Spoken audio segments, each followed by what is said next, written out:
Hello friends, welcome to the session on C++ programming language. In this session, we'll be discussing about arrays in C++ programming language.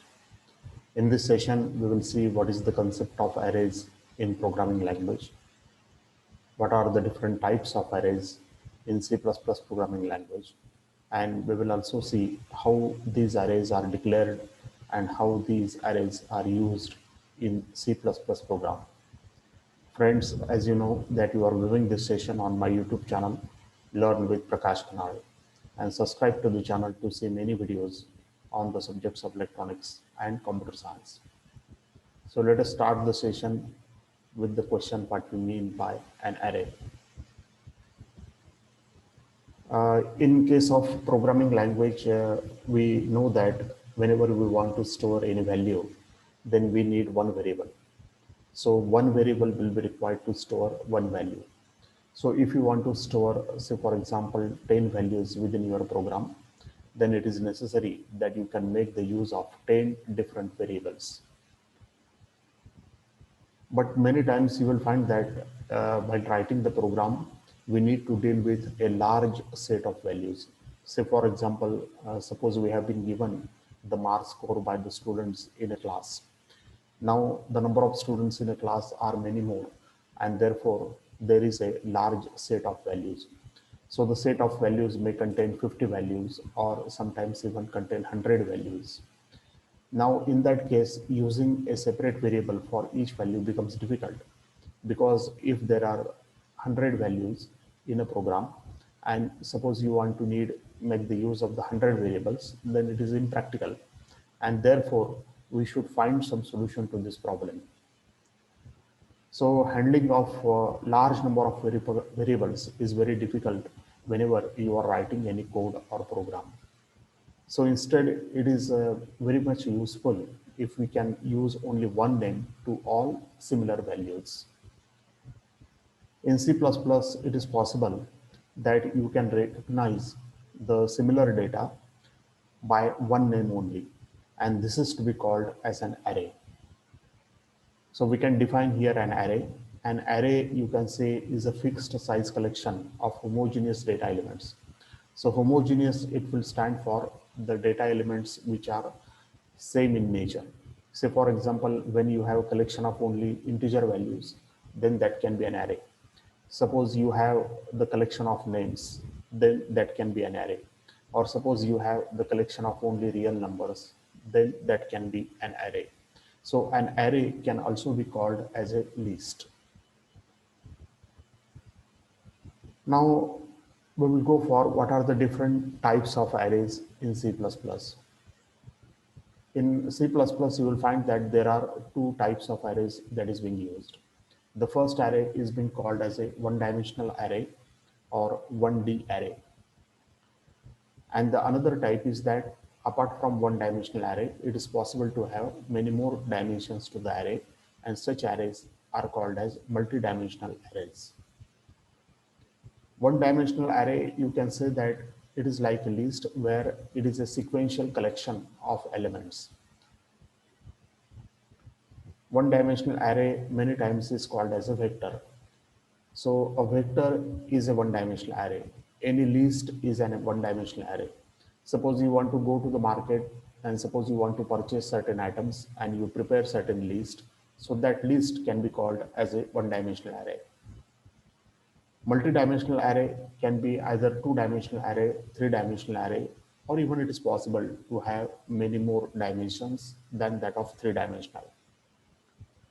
Two-dimensional array, you can say that it is like a table. So it will have number of rows and number of columns.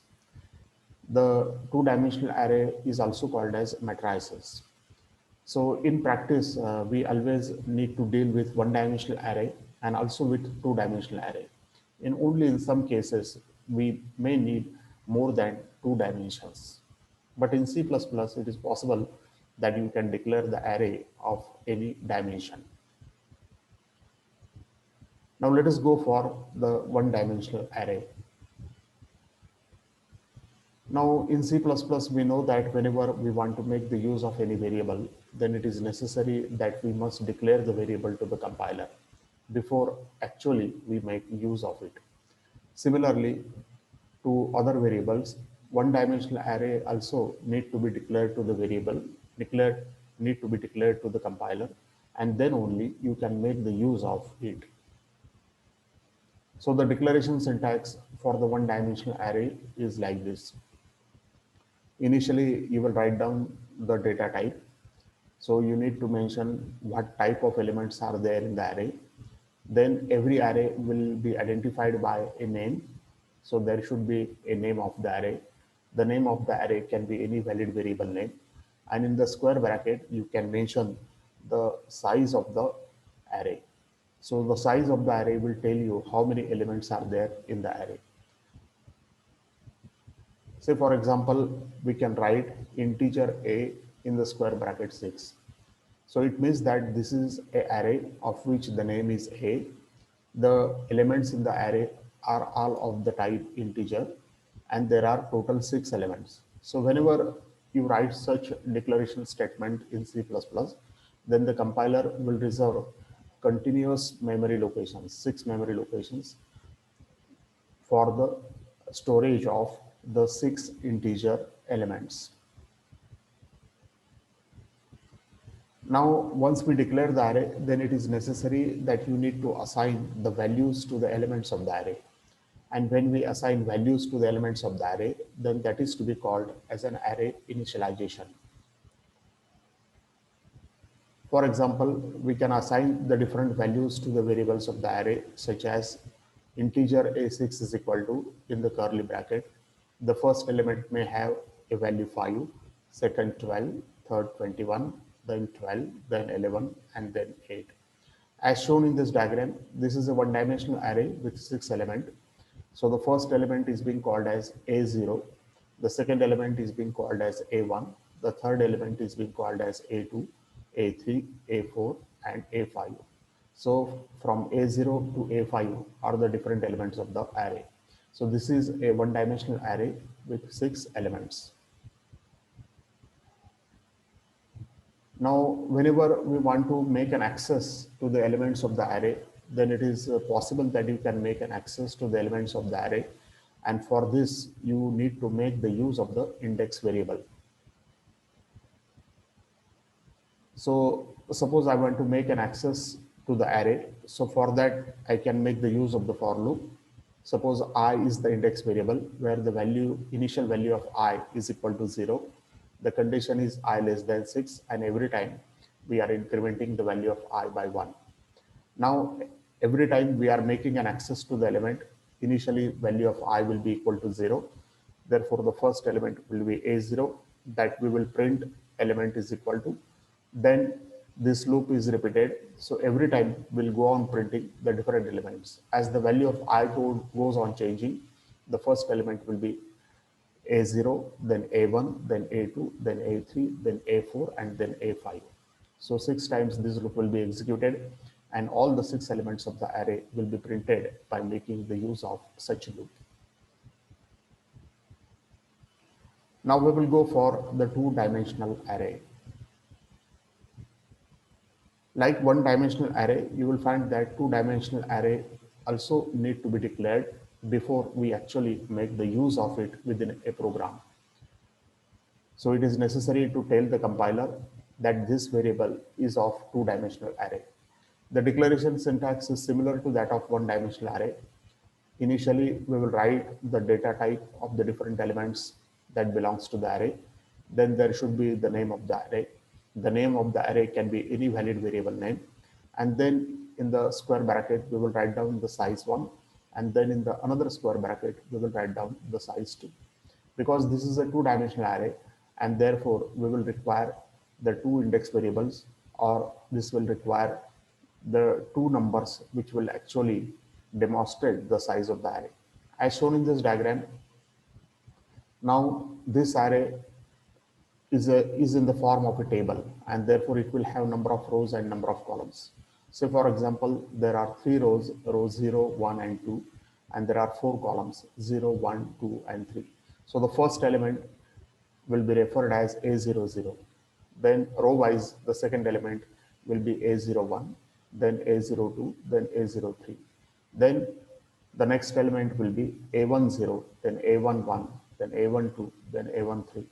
And then the next element will be A20, A21, A22, and A23. So as shown in this diagram, such array can be declared by using the syntax integer a 3 4. So it indicates that there are 3 rows and 4 columns in this array, and therefore this table will consist of 12 values. Now, whenever we want to assign the values to the different elements of the array, then that is to be called as an array initialization. Now, whenever we want to initialize the array, then it can be initialized by making the use of the syntax integer a34 is equal to, in the curly bracket, initially we will write down the first row value, then the second row value, and then the third row value. Now, whenever you want to make an access to the different elements of the array, then the access to the different elements of the array can be made by making use of index variable. And for that, I will require two for loops. So one for loop will be required for the row, and the another for loop will be required for the column. So suppose I refers to the row number and J refers to the column number. Then we can print the elements of the array by making use of this statement cout a I j. So initially value of I will be equal to 0, j will be equal to 0. So the first element will be a00. Then j will get incremented by 1, and therefore the second element will be a01, then a02, then a03. In that way, the I value of I will be changed now. It will be incremented to 1, and the next element will be A10, then A11, then A12, and then A13. And again, the value of I will be changed to 3, to 2, and therefore the next element will be A20, A21, A22, and A23. So this is the way by which you can make an access to the elements of the array. So in case of one-dimensional array, if you want to make an access to the elements of the array, you will need a one for loop. In case of two-dimensional array, if you want to make an access to the elements of the array, you will require two for loops.